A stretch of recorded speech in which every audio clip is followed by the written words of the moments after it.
Hi, myself Benita Susan Babu. I'm a speech language pathologist working at Prayatna Center for Child Development. I'm Amina Fida, also a speech language pathologist at Prayatna. അപ്പോൾ speech language അസസ്മെൻറ്റിന് parents വരുമ്പോൾ common ആയിട്ട് കുറേ questions നമ്മളോട് ചോദിക്കാറുണ്ട്. അപ്പോൾ അതിൽ കുറച്ച് questions ആണ് നമ്മൾ ഇന്നിവിടെ ഡിസ്കസ് ചെയ്യാൻ വേണ്ടിയിട്ട് പോകുന്നത്. ആസ് എ പാരൻ്റ് എപ്പോഴാണ് ഒരു ചൈൽഡിനെ സ്പീച്ചിനെ കുറിച്ചിട്ട് കൺസേൺഡ് ആവേണ്ടത്? സോ ബേസിക്കലി ഒരു 12 to 15 months ആയിട്ടും ഒരു കുട്ടി ഇപ്പോൾ ഫസ്റ്റ് മീനിങ് ഫുൾ വേർഡ്സ് പറഞ്ഞു തുടങ്ങുന്നില്ല. ഫോർ എക്സാമ്പിൾ ലൈക്ക് അച്ഛ, അമ്മ, കാക്ക, അത് എന്തും ആയിക്കോട്ടെ, ലൈക്ക് മീനിങ് ഫുൾ ആയിട്ടുള്ളൊരു ഫസ്റ്റ് വേർഡ് പറയുന്നില്ല.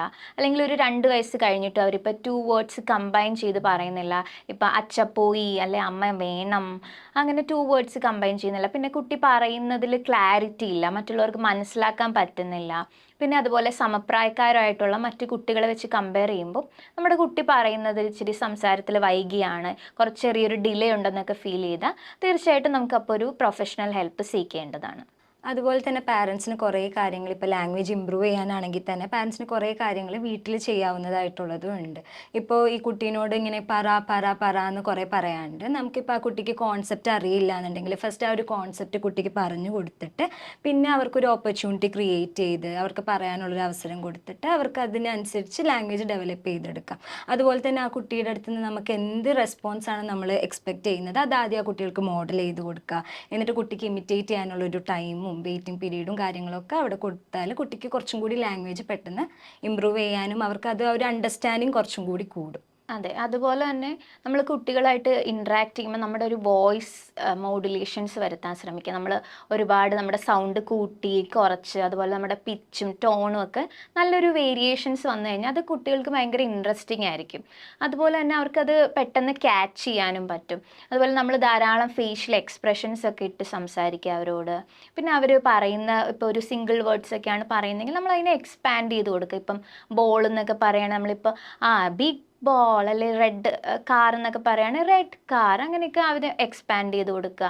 പിന്നെ രാവിലെ തൊട്ട് രാത്രി വരെ നമ്മളിപ്പോൾ ഡെയിലി റുട്ടീൻസ്, ഇപ്പോൾ എന്തൊരു ആക്ടിവിറ്റി ചെയ്യുവാണെങ്കിലും എന്തൊരു കാര്യം ഡെയിലി ബേസിസിൽ ചെയ്യുന്ന കാര്യങ്ങളാണെങ്കിൽ പോലും നമ്മൾ അതിനെപ്പറ്റി അവരോട് നരേറ്റ് ചെയ്ത് കൊടുത്തുകൊണ്ടിരിക്കുക, ഇങ്ങനെ കോൺസ്റ്റൻ്റ് ആയിട്ട് പറഞ്ഞു കൊടുത്തുകൊണ്ടിരിക്കുക. പിന്നെ അതുപോലെ തന്നെ പേരൻസിനുള്ളൊരു ചോദിക്കുന്ന ഒരു വലിയ കൺസേൺ ആണ് നമ്മൾ എന്തുകൊണ്ടാണ് സ്ക്രീൻ ടൈം കൊടുക്കരുതെന്ന് പറയുന്നത്. ലൈക്ക് ഇപ്പോൾ സ്ക്രീൻ ടൈം കൊടുത്താൽ സംസാരിക്കാൻ ഡിലേ വരുമെന്ന് നമ്മൾ പറയുമല്ലോ, അത് എന്തുകൊണ്ടാണെന്ന് ചോദിച്ചാൽ മെയിനായിട്ട് ഇപ്പോൾ സ്ക്രീൻ ടൈമിൽ നടക്കുന്ന ഒരു വൺ വേ ഇൻട്രാക്ഷൻ ആണ്. അതായത് ഇപ്പോൾ പല പേരൻസും പറയും ഇപ്പം സ്ക്രീൻ കണ്ടിട്ടാണ് കുട്ടി ഇപ്പോൾ ആനിമൽസിൻ്റെ പേര് പഠിച്ചു, ലൈക്ക് ഫ്രൂട്ട്സ് അറിയാം, അങ്ങനെ ഓരോ നെയിംസ് ഒക്കെ അറിയാം, അതൊക്കെ ഫോൺ കണ്ട് പഠിച്ചതാണെന്ന് പറയും. പക്ഷേ അവിടെയൊക്കെ മെയിൻ ഒരു പ്രശ്നം എന്താണെന്ന് വെച്ചാൽ അതൊരു വൺ വേ ഇൻട്രാക്ഷനേ അവിടെ നടക്കുന്നുള്ളൂ. അവിടെ കുട്ടിക്ക് ഒരു കമ്മ്യൂണിക്കേഷൻ പാർട്ട്ണർ ഇല്ല, അവർക്കൊരു കമ്മ്യൂണിക്കേറ്റ് ചെയ്യേണ്ട ഒരു നീഡ് വരുന്നില്ല, അവർക്കൊരു വൺ വേ സ്റ്റിമുലേഷൻ മാത്രമാണ് കിട്ടുന്നത്. പിന്നെ അതുപോലെ തന്നെ ഇന്നിപ്പോൾ നമുക്ക് കുട്ടികൾക്ക് വേണ്ടി ഡിസൈൻ ചെയ്തേക്കുന്ന പല പ്രോഗ്രാംസും ഭയങ്കര ഹൈലി സ്റ്റിമുലേറ്റിംഗ് വീഡിയോസാണ്. അതിൻ്റെ കളറ്, അതിൻ്റെ സൗണ്ട്, അതൊക്കെ ഭയങ്കര ഫാസ്റ്റ് മൂവിങ് വിഷ്വൽസുമാണ്. അതൊക്കെ അവർക്ക് ഭയങ്കര ക്യാച്ചി ആയിരിക്കും. സോ അതുപോലെ തന്നെ അതിങ്ങനെ പെട്ടെന്ന് മാറി മാറി വരുമ്പം അവർക്ക് അതിനൊരു ഫോക്കസ് കിട്ടുന്നുണ്ടാവില്ല. പിന്നെ വളരെ ഒരു സെൻസറി ഓവർലോഡാണ് ഇതൊക്കെ അവർക്ക് ഉണ്ടാക്കുന്നത്. അതുപോലെ തന്നെ ഈ ഫുഡൊക്കെ കഴിക്കുന്ന സമയത്താണെങ്കിൽ കുട്ടികൾക്ക് പലപ്പോഴും പാരൻസ് ഒന്ന് അവിടെ ഇരുന്ന് കിട്ടാൻ വേണ്ടിയിട്ട് ഫോണാണ് കൊടുക്കുന്നത്.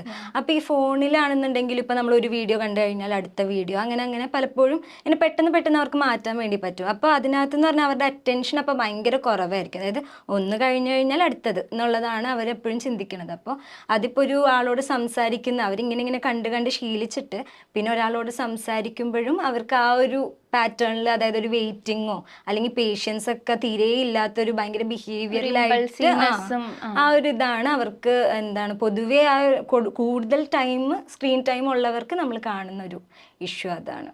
പിന്നെ അതുപോലെ തന്നെ പിന്നെ പാരൻസ് ചോദിക്കുന്നതാണ് ഇപ്പോൾ സ്പീച്ച് തെറപ്പി തുടങ്ങുകയാണെങ്കിൽ എത്ര ടൈം എടുക്കും? ഇപ്പോൾ പെട്ടെന്ന് ഈ കുട്ടിക്ക് ഇത്ര പെട്ടെന്ന് മാറിയല്ലോ, അപ്പോൾ അത്ര ടൈമല്ലേ എടുക്കുള്ളൂ, ഏകദേശം ഒരു ടൈം പറയുമോ, എപ്പോഴാണ് കുട്ടി സംസാരിക്കുക, അങ്ങനത്തെയൊക്കെ പലപ്പോഴും പാരൻസ് ചോദിക്കുന്ന ക്വസ്റ്റ്യൻസ് ആണ്. അപ്പോൾ പാരൻസ് ആദ്യം മനസ്സിലാക്കേണ്ടത് എന്താ വെച്ച് കഴിഞ്ഞാൽ ഓരോ കുട്ടികളും ഭയങ്കര ഡിഫറെൻ്റ് ആണ്. ഇപ്പോൾ ഒരു കുട്ടി സംസാരിക്കുന്ന സ്പീഡിൽ അടുത്ത കുട്ടി സംസാരിച്ചോളണം എന്നില്ല. അതുപോലെ തന്നെ ലേൺ ചെയ്യുന്നതും ഭയങ്കര ഡിഫറെൻ്റ് ആയിട്ടുള്ളൊരു സ്പീഡിലായിരിക്കും. ഇപ്പോൾ ഒരു കുട്ടി നല്ല സ്പീഡിൽ ലേൺ ചെയ്തു, അങ്ങനെയാണെന്നുണ്ടെങ്കിൽ ആ കുട്ടി എന്തായാലും പെട്ടെന്ന് അത് പിക്കപ്പ് ചെയ്ത് വരുന്നുണ്ടാവും. പക്ഷെ മറ്റേ കുട്ടിക്ക് ചിലപ്പോൾ ആ ഒരു 2 മാസം കൊണ്ടിട്ട് ഈ കുട്ടി കാണിച്ചത് ആ കുട്ടിക്ക് ആ ഒരു 2 മാസം കൊണ്ടിട്ട് പിക്കപ്പ് ചെയ്യാൻ വേണ്ടി പറ്റിക്കൊള്ളണം എന്നില്ല. അതുപോലെ തന്നെ വീട്ടിൽ നമ്മൾ പാരൻസിനോട് എപ്പോഴും വീട്ടിലും ട്രെയിനിങ് കൊടുക്കുക എന്നുള്ളത്, ഹോം പ്രോഗ്രാം ഭയങ്കര ഇമ്പോർട്ടൻ്റ് ആണ്. വീട്ടിലും ട്രെയിനിങ് കൊടുക്കുക എന്നുള്ളത് നമ്മൾ പറയും. പക്ഷെ ചില പാരൻസ് അത് നല്ല കറക്റ്റായിട്ട് നമ്മൾ തെറപ്പിയിൽ എന്താണോ ചെയ്യുന്നത് അത് കറക്റ്റായിട്ട് ചെയ്യുന്നവരുണ്ട്. ചില പാരൻസ് അത് അത്ര ഇമ്പോർട്ടൻസ് കൊടുക്കാത്ത പാരൻസും ഉണ്ട്. അതെന്താ വെച്ചാൽ നമ്മുടെ അടുത്ത് കുട്ടി ഒരു 45 മിനിറ്റ്സ് ആണ് ഒരു സെഷനിൽ ഇരിക്കുന്നുള്ളൂ, ബാക്കി ടൈം അവർ വീട്ടിലാണ്. അപ്പൊ പേരൻസിനാണ് ഏറ്റവും കൂടുതൽ അവർക്ക് ആ ഒരു സ്റ്റിമുലേഷൻ കൊടുക്കാൻ പറ്റുന്നത്. പിന്നെ നമ്മൾ ഈ പേരൻസ് എന്ന് പറയുമ്പോൾ പേരൻസ് മാത്രമല്ല, ഒരു എൻ്റയർ ഫാമിലി ഇൻവോൾവ് ആയിരിക്കണം. ബിക്കോസ് നമ്മളിപ്പോൾ പല കാര്യങ്ങളും പേരൻസിന് ഇപ്പോൾ സെഷൻസിന് വന്നിട്ട് അറിയാം നമ്മൾ എന്തുകൊണ്ടാണ് ഇപ്പോൾ ഒരു കാര്യത്തിന് നോ പറയുന്നത്. നമ്മളിപ്പം സ്ക്രീൻ കൊടുക്കരുത് അല്ലെങ്കിൽ ഒരുപാട് ചോക്ലേറ്റ്സ് കൊടുക്കരുത്, അതൊക്കെ എന്തുകൊണ്ടാണ് നമ്മളത് നോ പറയുന്നതെന്ന് പേരൻസിന് കറക്റ്റ് റീസൺ അറിയാം, അവരത് ഫോളോ ചെയ്യും. പക്ഷെ ഇപ്പോൾ ഒരു ജോയിൻറ്റ് ഫാമിലിയൊക്കെ സെറ്റപ്പ് ആണെങ്കിൽ അപ്പോൾ അതിൽ ചിലപ്പോൾ ഗ്രാൻഡ് പേരൻസ് ഉണ്ടാവും, അങ്കിൾ ആൻറ്റീസ് ഒക്കെ ഉണ്ടാവും. അപ്പോൾ അവരൊക്കെ നമ്മൾ ഈ നോ പറയുന്നതൊക്കെ ചിലപ്പം കുട്ടിക്ക് അവരുടെ അടുത്ത് പോയി കാര്യം സാധിച്ചെടുത്തെന്നൊക്കെ വരും. അപ്പോൾ അങ്ങനെയൊക്കെ വരുമ്പോൾ നമ്മൾ ആ ഒരു പ്രോഗ്രസ് സ്ലോ ആയിരിക്കും. സോ ജസ്റ്റ് പേരൻസ് മാത്രമല്ല, ഒരു എൻ്റയർ ഒരു ഫാമിലി അതിൽ ഇൻവോൾവ് ആയിരിക്കുമ്പോഴാണ് നമുക്ക് ആ ഒരു പെട്ടെന്നൊരു പ്രോഗ്രസ് കാണാൻ പറ്റുള്ളൂ. അങ്ങനെയാണ് നമുക്കത് വർക്കൗട്ട് ചെയ്യാൻ പറ്റത്തുള്ളൂ. ഈ ഡിസ്കസ് ചെയ്ത ടിപ്പുകളൊക്കെ നിങ്ങൾ തീർച്ചയായും വീട്ടിൽ ഫോളോ ചെയ്യുക. അതുപോലെ തന്നെ നിങ്ങൾക്ക് കൂടുതൽ കൺസേൺസോ കാര്യങ്ങളോ ഉണ്ടെങ്കിൽ തീർച്ചയായും നിങ്ങളൊരു സ്പീച്ച് ലാംഗ്വേജ് പാത്തോളജിസ്റ്റിനെ കൺസൾട്ട് ചെയ്യുക.